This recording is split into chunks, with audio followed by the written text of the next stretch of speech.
সাভার উপজেলার আশুলিয়ার ধামসোনা ইউনিয়নের বংশী নদীতে সেতু না থাকায় ৫ গ্রামের প্রায় ২০,০০০ মানুষ দুর্ভোগে।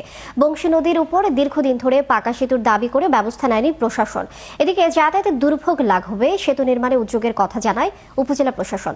জাহিদুল ইসলাম অনেকের তথ্য ছবিতে প্রতিবেদন।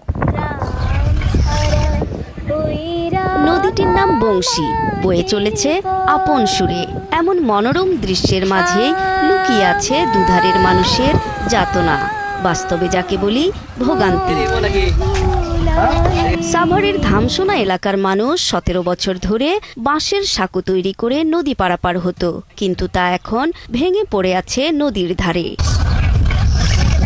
এই নদী পার হয়ে ৫ গ্রামের মানুষকে উপজেলা সদরে যাতায়াত করতে হয়। এসব গ্রামের ৩০০রও বেশি শিক্ষার্থী প্রতিদিন এলাকার ৩টি প্রাথমিক বিদ্যালয়ে যাওয়া আসা করে। বাঁশের সাঁকোটি ভেঙে যাওয়ায় এখন নৌকায় ঝুঁকি নিয়ে চলাচল করছে শিক্ষার্থী সহ সাধারণ মানুষ। বিভিন্ন স্কুল কলেজ আছে, গোপালবাড়ি কলেজ, তারপরে এই গোহালবাড়ি একটা কলেজ আছে, মান্নান কলেজ, তারপরে আরো বিভিন্ন স্কুল আছে, ছেলেমেয়েরা এখান থেকে পার হয়ে যায়, এই বিভিন্ন ঝুঁকি নিয়ে পার হয়ে যায়। আমাকে ওই যে যাতায়াতের সমস্যা, আমার একটা ব্রিজ নাই, এই যে অসুখ বিসুখ করলে মানুষ হাসপাতালে নিয়ে যায় না, গাড়ি ঘোড়া চলন যায় না, যাওন যায় না। আমাকে জমি জামা সব হইলো চকের মধ্যে, সব ধান চালে গুদারে দেয়া নৌকা দেয়া পার করতে হয়। মনে করেন এই ব্রিজটা হয়ে গেলে আমাকে অনেক উপকার হবে। এই নৌকা খরচ, কামলা খরচ দিয়ে হেপার জমিতে ধান নিয়ে আমাদের কোনো পড়তে হয় না। ব্রিজটা আরো ২৫ বছর আগে হওয়ার কথা ছিল, মানে যখন ছিল লোক ছিল তখন আমরা পাই নাই। বুড়া মানুষ যাইয়া পারি না, কথা হানি এই নৌকার মধ্যে উঠতে যদি আমি পড়ে যাই, মরে যাই।